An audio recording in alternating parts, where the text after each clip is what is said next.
Figures by Emmanuel Keller, altered with permission, CC by ND 2.0, Katrin Caper. There is mystery behind that masked grey visage, an ancient life force, delicate and mighty, awesome and enchanted, commanding the silence ordinarily reserved for mountain peaks, great fires, and the sea.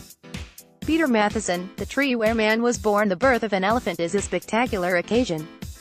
Grandmothers, aunts, sisters, and cousins crowd around the new arrival and its dazed mother, trumpeting and stamping and waving their trunks to welcome the floppy baby who has so recently arrived from out of the void, bursting through the border of existence to take its place in an unbroken line stretching back to the dawn of life.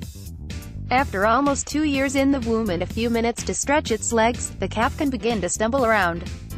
But its trunk, an evolutionarily unique inheritance of up to 150,000 muscles with the dexterity to pick up a pin and the strength to uproot a tree, will be a mystery to it at first, with little apparent use except to sometimes suck upon like human babies do their thumbs. Over time, with practice and guidance, it will find the potential welcome to the world. This newborn hasn't yet stood up and stretched its legs, let alone figured out how to use its trunk. Elephant Nature Park by Christian Haugen, CC by 2.0. In this appendage, flailing off its face to breathe, drink, caress, thwack, probe, lift, haul, wrap, spray, sense, blast, stroke, smell, nudge, collect, bathe, toot, wave, and perform countless other functions that a person would rely on a combination of eyes, nose, hands, and strong machinery to do. Once the calf is weaned from its mother's milk at 5 or whenever its next sibling is born, it will spend up to 16 hours a day eating 5% of its entire weight in leaves, grass, brush, bark, and basically any other kind of vegetation.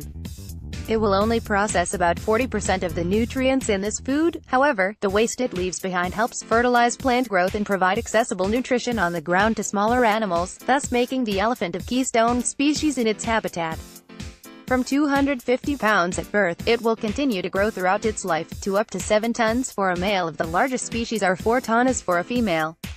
Of the many types of elephants and mammoths that used to roam the earth, one born today will belong to one of 3 surviving species: Elephas maximus in Asia, Loxodonta africana, savanna elephant, or Loxodonta cyclotis, forest elephant, in Africa.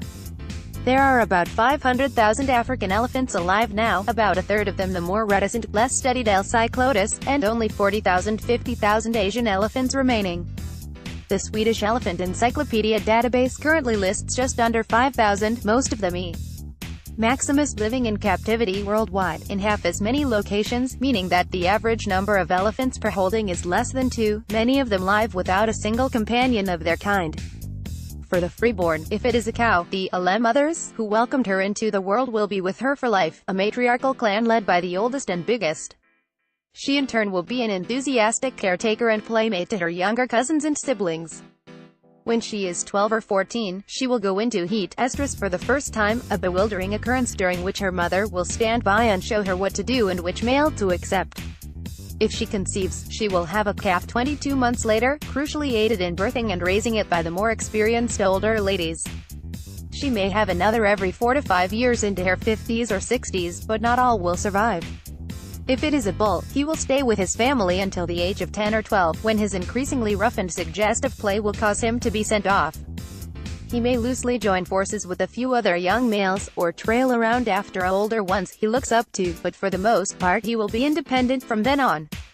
Within the next few years he will start going into a periodic state of excitation characterized by surging levels of testosterone, dribbling urine and copious secretions from his temporal glands, and extreme aggression responsive only to the presence of a bigger bull, who has an immediate dominance that the young male risks injury or death by failing to defer to. Although he reaches sexual maturity at a fairly young age, thanks to the competition he may not sire any children until he is close to 30. Ancient Indian poetry lauds bulls in musk for their amorous powers, even as keepers of Asian elephants have respected the phase as one highly dangerous to humans since time immemorial. Until 1976, it was widely believed in the scientific community that African elephants do not enter musk. This changed when researchers at Amboseli National Park in Kenya were dismayed to note an epidemic of green penis syndrome, which they feared signaled some horrible venereal disease, until they realized it was nothing more nor less alarming than the very definition of a force of nature. Other than this primal temporary madness, elephants, when they do not feel threatened, are quite peaceable, with a gentle, loyal, highly social nature. Here is how John Donne, having seen one at a London exposition in 1612, put it: "Nature's great masterpiece, an elephant." The only harmless great thing, the giant of beasts, who thought no more had gone, to make one wise but to be just, and thankful, loath to offend, yet nature hath given him no knees to bend, himself he upprops, on himself relies, and foe to none, suspects no enemies. Donne is not the first or the last to view the elephant in its stature and dignity as a synecdoche for the total grandeur of the universe, come to earth in lump and grey form. Here he suggests